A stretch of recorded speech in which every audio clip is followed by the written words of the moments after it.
So here's the John Deere 9500. We got it pretty well, not pretty well, we got 100% ready for oats.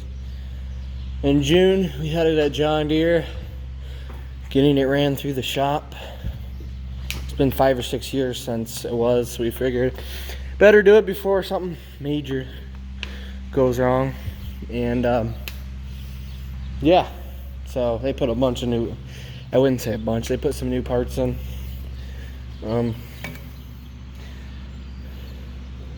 If I can find the light. Back here, we had them put those in. This part was already, no, that wasn't.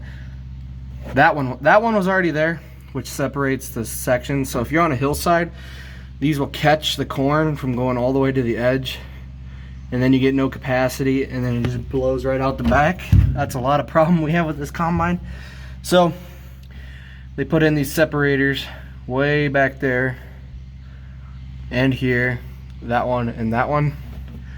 So when we're on a steep hillside, it'll hopefully catch the corn, and there'll be corn in every slot. I'll look for oats too. With the head we got on here, we have no problem with oat capacity in this combine, but corn we do. So hopefully that helps.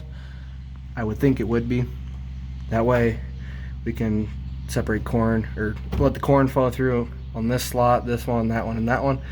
Instead of on a hillside, everything just from here all the way over here.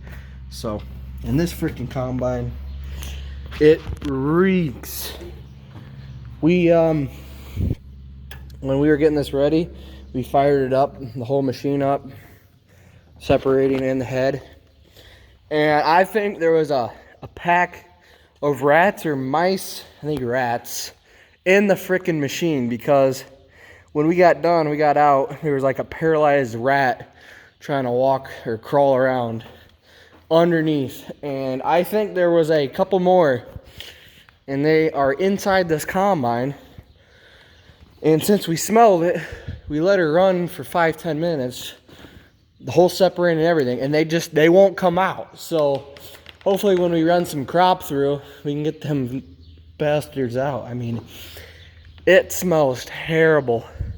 I think it's right where the cylinder is. That's where it's at. Like over here don't smell bad, but over there it smells terrible. We got the chopper moved back. This used to be up here. You just pull this pin on each side, take a wrench, and it just rolls right back.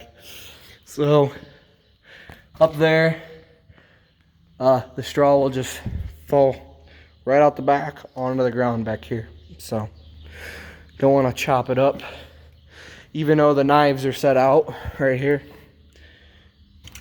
The hammers in there still spin, and they beat the straw up. We tried one year leaving it out. It still chews it up, even if the knives are not in. So that only takes like 5 minutes, and then you gotta put a smaller belt on. So, and then the sensor, you just gotta reroute it back in so it doesn't buzz at you in the cab. Machine is 100% ready to go for oats. It's set to the book, and obviously we'll have to adjust from there. That piece, that cover was missing, fell off last year, so I got a new one of those on. And all the sickles look good. We went through and greased it yesterday. Now, there's a bunch of grease zerks on this combine that the book says 400 hours or yearly. So we only grease those zerks yearly. I mean, that's what the book says. So we went through and got every single grease zerk there is. A lot of them are kind of a pain in the ass to get to. Like there's one on behind the auger, so you gotta get the auger out and climb up there. So I rewired the camera system. I didn't like the way I had it wired up last year, so I fixed it. And when it was at Deere, it was pressure washed, so I didn't have to do that. But on top of here, it's a little dirty yet. I think I'll just rinse that off, make sure it looks good for the drone footage when we combine oats. So got the 213 head on here. Yeah, it's only 13 feet. We had this on a 7720 for the little amount of oats we do. It's not worth getting a new head. We don't do beans either. So we don't have a bean head or anything like that. So 213 gets the job done. When you have lodged oats flat to the ground and a bunch of weeds, this head works good enough. Last year we plugged the feeder house a couple times. We had to put the reverser on because even with this little head, you get a big slug of weeds go through, and I don't like it too well. So not all at all. Oh, what else can I think? I think that's everything about the combine. I'll walk out to the oats so you can see how turned they are. We'll be combining probably at the end of the week. Today is Saturday. So we got 25 acres of second crop to cut. Planning to make a video mowing hay. That'll probably be the next video, finishing up second crop. And then we'll be baling that later this week. And when we get all that hauled home, we'll probably start in cutting oats. So you can see how golden it is. Now this field, I don't know if you can tell from the camera, is more golden than that field. This field, it lays to the south, so it gets more sunshine and it's farther ahead.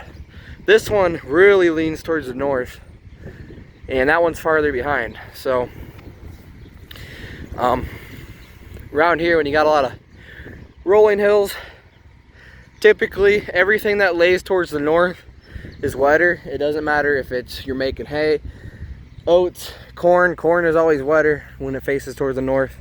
Less sunshine, doesn't grow as fast. So yeah, and typically it'll actually yield a little bit less too. So here's the oats. You can see we got a little bit tipped over right in here, but it's tipped over, you know, at knee high. So this will be easy to pick up. It's when it's tipped over on the ground flat. So we got a big area right in here flat. There's another one down there, and there's another one over there. But this whole 13-acre field, from what we can see towards the building site, there's not one area that's laid flat. So yeah, this stuff's a little taller than that, faces towards the south, a little bit taller, and blew over.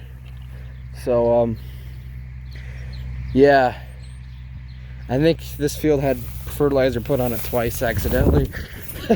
So that doesn't help either. But this is a 1-acre field here. We'll knock this out in no time with the combine. But she's pretty well ready to go. The old timers say, when you think your oats are ready to cut or combine, wait a week, because they aren't ready to go. They always look ready before they're actually ready. So you can see all the undergrowth of alfalfa, and of course we got some other weeds in there, but really that green down there doesn't show up in the straw too much. So this is probably the cleanest oats we have grown since 2012, I think. If you go back to this channel and the old channel I have, and you look at the oat harvesting videos, and you look how much weeds are in the field and how flat they are, this year we got the most standing up still. Given it could go flat before we harvest, wouldn't surprise me. And we got the least amount of weeds. I mean, there's still some, but that is clean for our standards. We've seen a hell of a lot worse. Like this whole patch don't have a weed in it. So pretty clean. We should get some decent straw. It's taller than the last few years. We haven't got much straw yield, so I'm thinking we'll get better straw yield this year. Anyway, rambling on. Once we're done combining, we'll take the discbine and we'll mow the stubbles off real close to the ground so we get no straw in or new seeding hay, because there is alfalfa underneath here. And we should be able to get a new seeding cut of hay. You can see the oats we cut there. That's the newest seeding of alfalfa coming in right here. 4 outside, all the way around that field. It's greening up pretty good. So should be combining this in about a week. Look for the videos after the second crop. We finished second crop, so Like I said, these down spots, they are snapped off, or they're tipped over high, not flat. Should be easy to pick up, so hopefully. Anyway, talk too long. 10 minutes, holy cow. Let's catch you later.